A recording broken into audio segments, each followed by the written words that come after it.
N'hésitez pas à liker la vidéo si elle vous plaît et si vous êtes nouveau sur la chaîne, n'oubliez pas de vous abonner et d'activer la notification pour ne rater aucune de nos prochaines vidéos.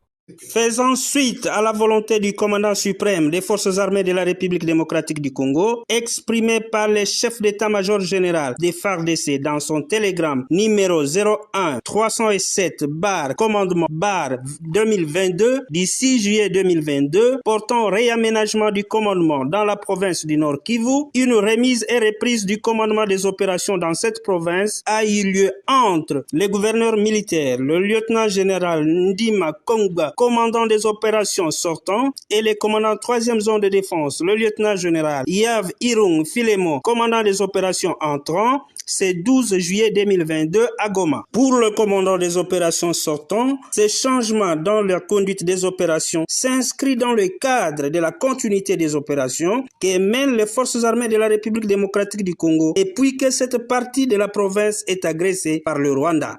Notre hiérarchie attend de nous. Devant cette petite restructuration, je crois que c'est toujours dans ce sens que la haute hiérarchie tient à ce que les opérations soient plus efficaces sur le terrain pour que nous boutons dehors de notre territoire l'ennemi qui nous agresse. De son côté, le lieutenant-général Yav Irung Filemon, commandant des opérations entrant, tout en félicitant son prédécesseur pour le travail abattu, recommande à tous les hommes en uniforme d'avoir une attitude responsable dans cette période d'agression de notre pays. Ça a pris d'autres proportions, ce n'est plus le 23, ce sont des nations qui nous attaquent. À cet effet, je vous demanderai tous les officiers, tous les militaires, qui sont dans ce secteur aussi des services. Ce n'est qu'une demande en fait. Pour le militaire, c'est peut-être un ordre. Pour le service, ce n'est qu'une demande. Tous les militaires dans ce secteur, désormais, il faut se comporter comme dans un secteur qui est en guerre. Donc tout le monde doit se comporter en tant que tel. Les femmes fortes de 26 provinces de la RDC ont procédé le mardi 12 juillet 2022 à la remise aux forces armées de la République démocratique du Congo par le biais du secrétariat général à la défense du 3e lot des dons collectés en vivres et non-vivres destinés à l'assistance des familles des militaires engagés dans les opérations à l'est de la RDC. Ce 3e lot est composé de plus de 150 sacs de semoule de maïs, des sacs de riz, des cartons de sardines et autres. La présidente de cette structure, Madame Bishop Rachidi, a à cette occasion remercié les donateurs et appelé les Congolaises et Congolais à répondre à cette campagne dénommée FARDC na front biso na mabota na bango. Si nous sommes ici, c'est pour remettre le 3e lot au FARDC. Comme promis, nous avons dit que nous allons mobiliser le fonds et le vivre, surtout le moyen pour nos familles de militaires qui sont au front. Et c'est comme ça que, par la grâce de Dieu toujours, les femmes fortes ont pu récolter ce que vous venez de prendre. Et nous commençons d'abord pour remercier notre directeur général de l'OCC. Nous avons reçu le gouverneur de Chopo, récemment élu, les femmes ambassadrices de la paix, la fondation Kimpavita et les handicapés sans abri. Le chef de l'État, son message du 30 juin, il a été clair. Il a demandé à tout Congolais de soutenir les FARDC. Et comme vous êtes en train de le voir, tout ce que vous êtes en train de nous amener ici est en train d'aller directement vers les FARDC. Aujourd'hui, je suis en train de lancer un message à tous ces gens-là que le chef de l'État a eu confiance, les choisir parmi des 80 millions de peuples congolais et les nommer par ordonnance présidentielle ou bien arrêté ministériel. C'est le moment de prouver votre patriotisme et encourager la personne qui est en train de crier tous les jours de soutenir les FARDC. Je suis en train de parler du chef de l'État. Signalons que ces produits qui sont stockés au secrétariat général à la défense seront mis à la disposition de l'état-major général pour la répartition aux dépendants des militaires. Ce qui est important à souligner, c'est que Bunagana reste une partie de la République démocratique du Congo. Et Bunagana reste une cité qui, malgré le fait qu'elle soit aujourd'hui sous la coupe de ce qui s'appelle rebelle, eh bien la RDC reste entière, la RDC reste ce qu'elle est. Et donc, nous pouvons nous réjouir du fait qu'il n'y a pas un seul centimètre qui soit déclaré n'appartenir plus à la République démocratique du Congo. Donc, je crois que qu'il faudrait que la population s'apaise. J'avais dit dans une des émissions ici qu'il n'y aura jamais un seul centimètre qui sera cédé à qui que ce soit.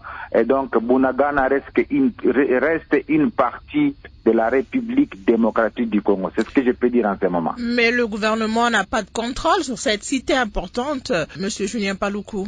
Le gouvernement, on ne peut pas à ce stade dire qu'il n'a pas le contrôle. Ce n'est pas ici le lieu de pouvoir relever toutes les stratégies qui sont en train d'être mises en place par notre gouvernement. La guerre, on sait quand est-ce qu'elle commence, mais on ne peut pas dire quand est-ce qu'elle prend fin. Vous êtes en train de suivre tout ce qui se passe dans les pourparlers à gauche, à droite. Je crois que l'émission est là pour que nous puissions débattre de toutes ces questions. Bon, moi, je pense que sur le plan pédagogique, l'Afrique des Grands Lacs, c'est une Afrique des accords de paix. Vous vous rappellerez que, si je peux rappeler quelques accords, nous avons eu l'accord d'Arusha, l'accord de Lusaka, l'accord de Gourdoto, l'accord CAD, l'accord avec les M23. D'abord, à l'époque où il s'appelait CNDP, c'était en 2009, et c'est cet accord du 23 mars qui est réclamé pour que ce mouvement s'appelle M23, M comme Mars, comme je l'avais dit, et 23 comme la date où on avait signé ces accords du CNDP. Et lorsqu'il a été défait le 6 novembre, disons le 5 novembre 2013,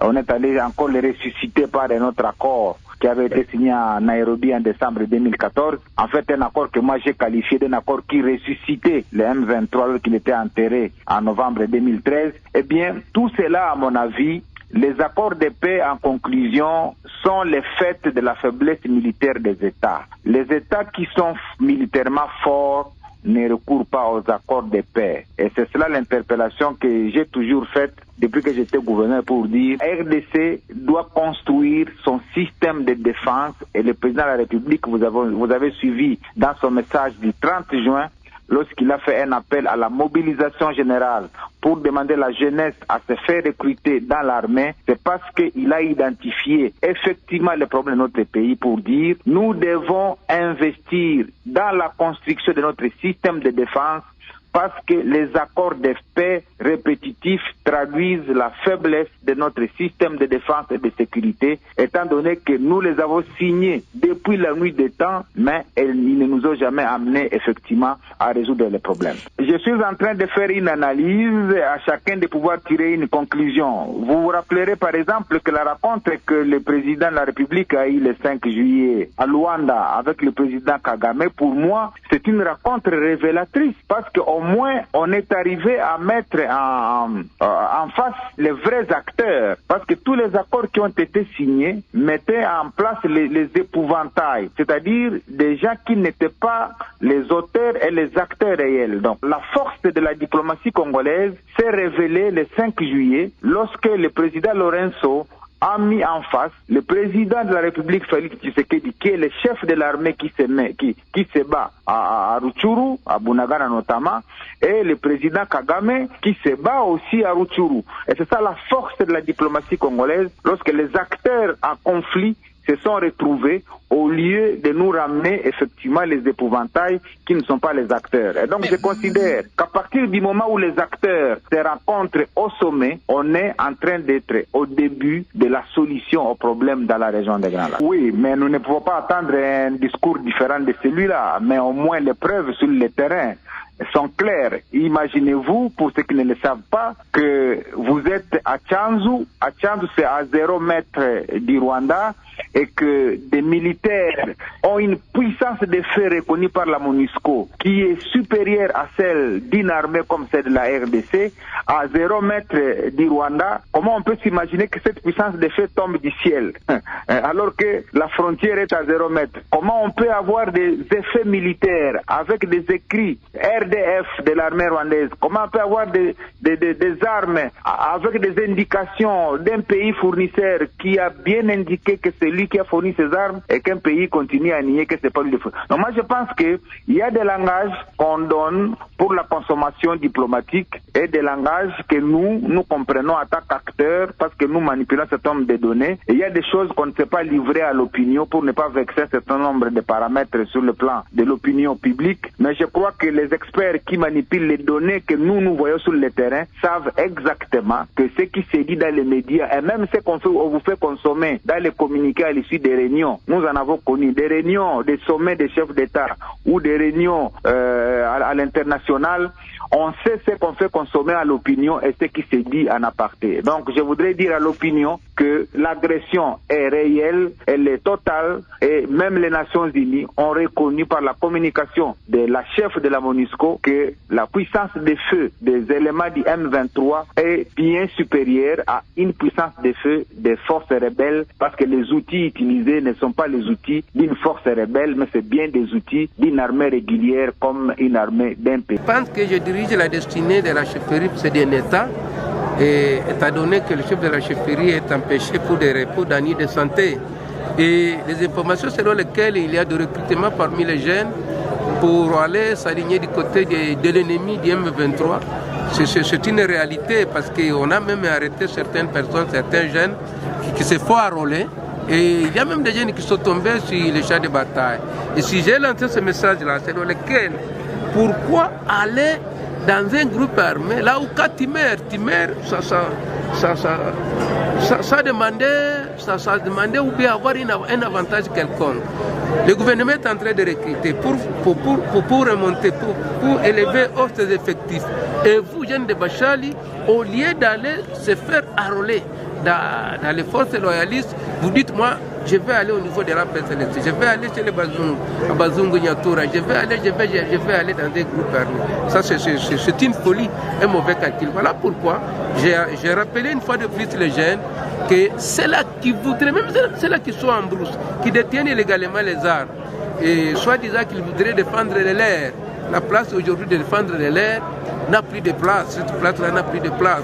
J'aurais souhaité que les jeunes, même ceux-là qui sont en brousse, et ils voient la main tendue par le chef de l'État qui a souhaité que tous les jeunes s'enrôlent dans les groupes armés. Voilà pourquoi je l'ai dit tout haut, qu'au lieu place d'aller dans les groupes armés, tant mieux se faire recruter au niveau de forces loyalistes. Et là, vous allez servir le pays, sous les drapeaux congolais. Donner les chiffres, c'est un peu difficile parce que ceux qui partent ne partent pas tout haut. Ils partent en cachette, ils se masquent. On les retrouve, c'est à partir des informations de cela qu'on arrête peut-être sur le front, qu'on saura que tel est parti vers Kichanga. Le nombre que je connais, il y a 6 papas qui étaient du site de Mungote, où nous avons vu leurs femmes, leurs épouses venir vers le conseil local de sécurité, nous tenir informés que non, leur mari avait été séduit par quelqu'un qui, à Goma, on voulait tous ceux-là qui étaient dans les groupes armés, donc des anciens démobilisés, et qu'on voudrait leur donner des cadeaux.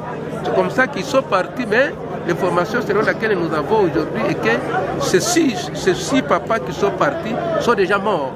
Et là, c'est que nous avons eu l'information. Ça, c'est le chiffre que j'ai. Et notre emphase, c'est parce que le service de renseignement au niveau de la province, après avoir arrêté des jeunes, on nous a demandé d'arrêter aussi des motards qui facilitaient le transport de ces jeunes. C'est comme ça que nous avons été informés. Mais il y a aussi cela qui parce que à Muheto, à Kirumbu, à Busumba, ce sont des sites de recrutement, même à Kichanga. Mais aujourd'hui, on est en train, le service de sécurité est en train de travailler à crier à tort pour arrêter cette hémorragie de recrutement des jeunes au niveau de la chefferie de Bachar. Alors quel message en dernier lieu que vous voulez lancer à cette jeunesse? Je pense que je vais revenir sur le même message. Je l'ai bien dit que leur place n'est pas dans les groupes armés. J'ai encore dit que la place de la jeunesse, pour ceux-là qui voudraient servir le pays sous les drapeaux, qui s'enrôlent au niveau des forces armées de la République démocratique du Congo. Pour les autres, il y a beaucoup à faire. Même si on peut faire son métier, c'est mieux qu'aller dans les groupes armés. La situation sécuritaire est impeccable. Je pense que vous n'allez pas me contredire. Jadis, à Kichanga, c'était un peu compliqué. On ne pouvait pas, à partir de 18h, on ne pouvait pas sortir de sa maison. Mais aujourd'hui, même à 22h, 23h, les jeunes peuvent aller suivre le match à la télé et revenir sans aucune casse. Je pense que la situation est calme parce que le service de l'ordre de sécurité, au niveau du conseil local de sécurité de la chefferie de Bachali, nous prenons les choses au sérieux. Il y a des patrouilles mixtes FARDC police qui se font jour et nuit. Et ces patrouilles nous ont aidé à sécuriser aussi l'agglomération de Kichanga. Pas seulement de Kichanga, mais comme aussi l'agglomération. Bakatanga makolonio soni balé pendant la guerre de 6 jours à âge à 8 ans. Si les lots basai la kanga et l'eau comme côté. Donc na kufi na ngaka pamba. Na kufi na ngaka pamba innocente. Na za ko souffrir si les lots mutu moko assista kanga ité. Maman, il faut dire une association, il y a pas victime. Association wana sikoyo batu yo basala ki biso guerre. Bazali ba Ougandais, l'État congolais. Funda ki Ouganda, bakataki mbongo mutu ya epele plus de 10 milliards de dollars, 12 milliards. Sikoyo kuna bakati suki kaka ekiti mbongo ekiti 300 quelques millions. 325 millions. 325 millions, merci. Mais sikoyo, topesaka ni candidaté topesaka te bilembo yo baziki bandaku bakufa banali l'association bozana liste ya bato nyonso wana bozana makambo nyonso wana tozana liste parce que association na biso eza ya lelo te association na biso ebanda depuis 2005 ti lelo association eza koexiste tozana liste ya document nyonso eza complet d'ailleurs président na biso aza na Kinshasa mpona réclamation kaka ya bamakambo ya indemnisation nini mais eloko moko ezosalema te toyebi te biso tokufeli nini et puis bandima te balobaki basalaki eloko awa te biso ngai nakata na makolo nyonso oyo bale naza double ampité nalati baprothèse bongo sikoyo l'état oyo ya biso asala eloko ata moko te bamitu bayaki awa bapromettre ngai bakosomela prothèse ya pamba ti lelo eloko moko te bazosala eloko moko te basista ngai te famille nanga babundaka nde basombelaka nga appareil oyo nazolata moins ya 5 000 $ gouvernement esalelanga eloko moko te na kombo ya Nzambe.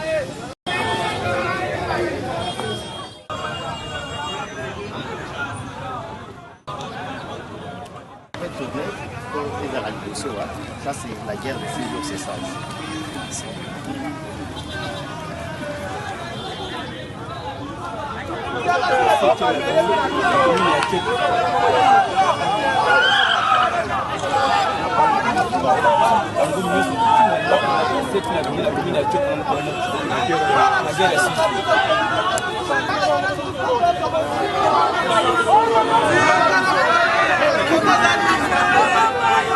Puisque aucune personne de la province orientale, même le gouvernement, même la mairie, nous soutient ici pour entretenir ici. C'est à notre propre grâce, notre volonté de venir ici chaque jour, chaque lundi avec des mamans, des vierges papas pour entretenir ici. Spécifiquement comme ça, je vous donne l'honneur, je me limite là. Merci papa.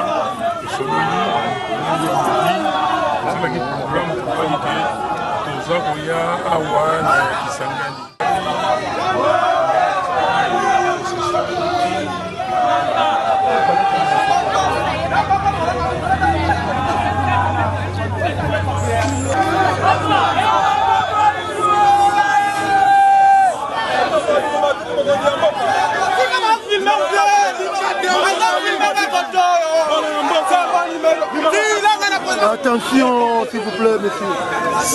Monsieur, c'est quoi? Oh, comment les sous-sous, tu as beau?